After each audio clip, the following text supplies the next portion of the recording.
Emily screamed so loudly I thought my eardrums might burst. I was trying to stay calm, but I was beginning to panic too. It was extremely hot and quite difficult to breathe, and our route downstairs was blocked by a thick wall of black smoke. There was only one way out. We had to go up. We charged to the top of the turret, followed by the dragons. Fireworks were exploding in every direction down on the ground. I could see guests flooding out of the castle. We screamed for help, but no one could hear us. Luckily, Ziggy knew what to do. She bent her neck and flapped her wings. All three of us hopped aboard. When we took off, there was a huge cheer from Dad's guests. They must have thought we were part of the display. I had expected Ziggy to land beside Dad, but she flew into the woods and landed under a big tree. Once she was on the ground, she refused to move. She and Arthur just curled up in the snow. I said it wasn't a sensible place for a snooze if you've got a cold, but they took no notice.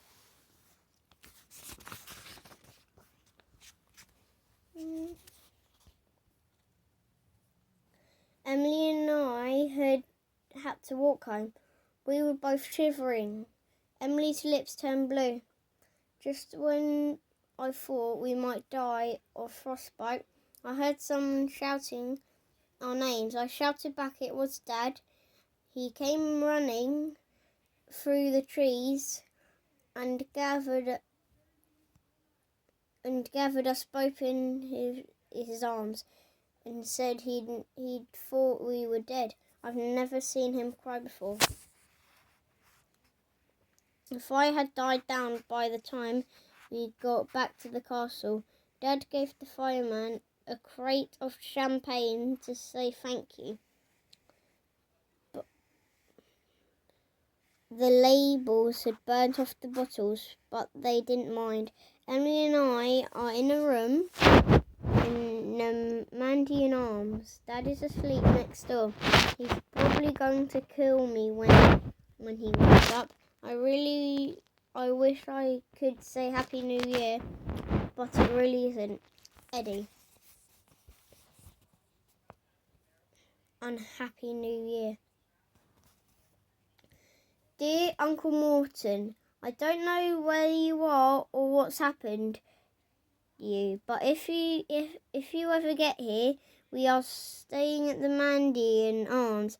It's the only pub in the village, and Dad says he can't miss it. The three of us went back to the castle today. There's not much left, just a few blackened walls and some smouldering timbers.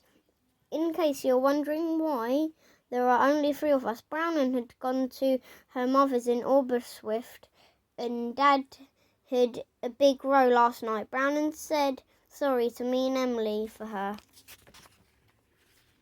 Language. But I said I wouldn't worry. We heard it all before Mum and Dad were getting divorced, and worse too. Brownon said Dad obviously hadn't learned from his mistakes and said she was right about that. Then when she left, there's still no sign of the dragon. Dad says they're old enough to look after themselves, but Arthur certainly isn't. And I'm not sure if Ziggy is either, especially when she's got a cold. Also, Dad says I owe him a new castle. I thought he was joking, but he's not. Apparently, he borrowed all the money in the to buy the castle, and now he'll never be able to pay it back.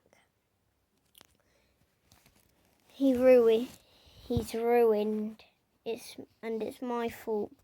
Today is only the 2nd of January, but this is definitely turning out to be the worst year of my life, Eddie.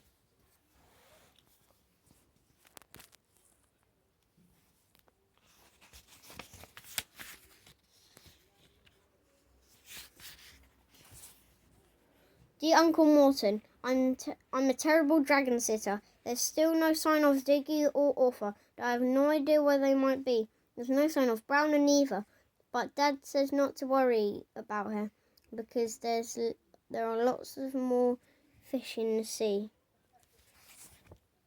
Emily said he could get married to Mum again, but Dad said he'd been married to her once again, and that was enough for any man. Daddy's going back up the castle today. Emily and I are going with him, and we'll search the forest for your dragon, Eddie.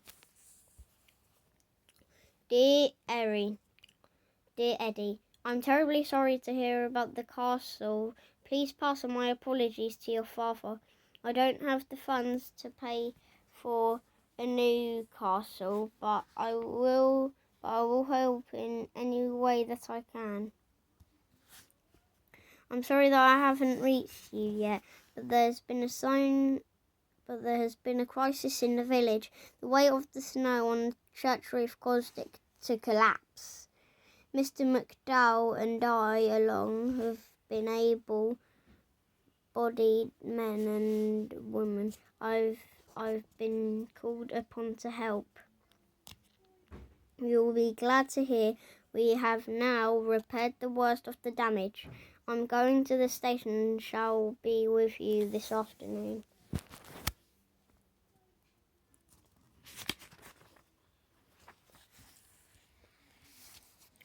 Don't worry about Ziggy and Orpha. I have read the caves of North Wales were once full of dragons, so they have probably sniffed out some distant relatives.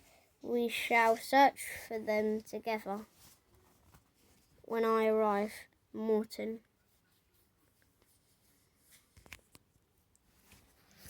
Dear Uncle Morton, we have reserved a room for you at the Mandywan Arms. It's quiz night, and tonight there's a prize of £100, which could be really useful now. I'm saving up to buy a new castle. If you get here in time, you can join our team. I bet you're brilliant at quizzes. We spent today at the castle again. Well, there's still no sign of dragons. I hope you're right about them hiding in their cave. I'm just worried they won't be warm enough, Eddie. Delayed again. Leaving now. Sorry to miss quiz. M. Dear Uncle Morton, the Mandywan Arms is full. They won't reserve a room for you because you didn't use the one they kept for you yesterday, but you can sleep on the floor in ours.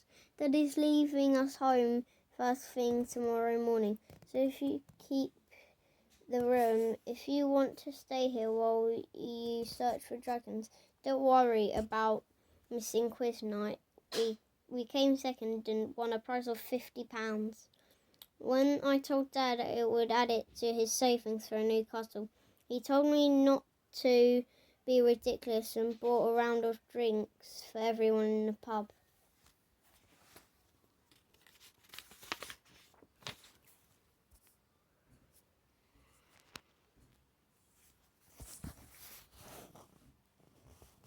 I suppose that's what Mum means about him being useless with money. He had a piece of good news yesterday, so there was something to celebrate. The man from the insurance company thinks his policy should pay out in full because the fire was caused by a misadventure and or faulty equipment. Emily told him that the fire was actually caused by a dragon trying to keep warm. The insurance man said he'd never heard that one before.